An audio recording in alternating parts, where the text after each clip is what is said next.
আমি না স্কাই ওয়াকের এখানে বসে পড়েছি, নিচে দেখো পুরো নিচে যে এটা যদি ভেঙে পড়ে আমি জানি না। এই যে সঞ্জু বাবা আর এই যে আমি। চলো, this is a sky walk. এটাই হচ্ছে স্কাই ওয়াক, তোমরা অনেকেই জানো, আমি ফার্স্ট টাইম এলাম। কি ভালো লাগছে দেখো। আর এখান থেকে পুরো কাঞ্চনজঙ্ঘাটা দেখা যায়। বাও, এখানটা কি সুন্দর লাগছে, কিন্তু এখন আমরা দেখতে পাচ্ছি না কারণ ওয়েদার এখন ক্লিয়ার নয়। সকালে আসলে দেখা যেত। উফ, কি সুন্দর। ও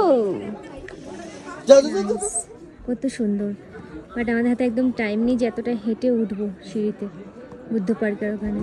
আই এম সো সরি, একটু পরেই বন্ধ হয়ে যাবে। তুই স্কাই ওয়াকে ভয় পেয়েছিস? আমি স্কাই ডাইভারে এত ভয় পাইনি, এটা ভয় পাইছি। আমি জানি না ভিয়েতনামের টাইমে কি হবে, আমার ভয় লাগছে। পা ফেলছে না, মনে হচ্ছে একটু দাম করে যদি পড়ে যাবে শেষ।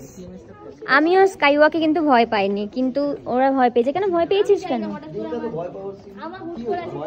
যাই হোক, আমাদের স্কাই ওয়াকে বেশিক্ষণ টাইম আমরা পেলাম না, বন্ধ হয়ে যাচ্ছে। অনেকটা ঘুরতে ঘুরতে ওদিকে ঘুরতে ঘুরতে এদিকে লেট হয়ে গেছে।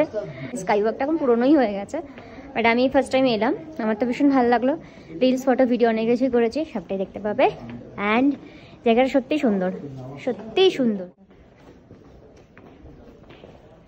স্কাই ওয়াক থেকে আমরা এখন নেমে গেলাম, টাইম হয়ে গেছে।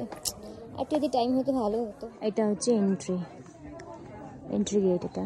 হ্যালো সবাইকে, আশা করি তোমরা সকলে খুব ভালো আছো। তো পেলিংয়ের আমাদের সাইড সিনের এটাই ছিল লাস্ট স্পট স্কাই ওয়াক, যেখানে বেশিক্ষণ টাইম দরকার ছিল সেখানেই আমরা টাইম কম পেয়েছি, কারণ আদার্স স্পটগুলো ঘুরতে ঘুরতে। এনিওয়েজ, তোমরা হয়তো অনেকেই গেছো, আর যারা যাওনি তারা পেলিংয়ে গেলে অবশ্যই স্কাই ওয়াক কিন্তু একেবারেই মিস করো না। আর এখানে টিকিট ছিল 60 টাকা করে। এনিওয়েজ, চলো দেখা হচ্ছে তোমাদের সাথে খুব তাড়াতাড়ি আবার কোনো ব্লগ বা মিনি ব্লগে। টাটা সবাইকে, খুব ভালো থেকো, লটস অফ লাভ।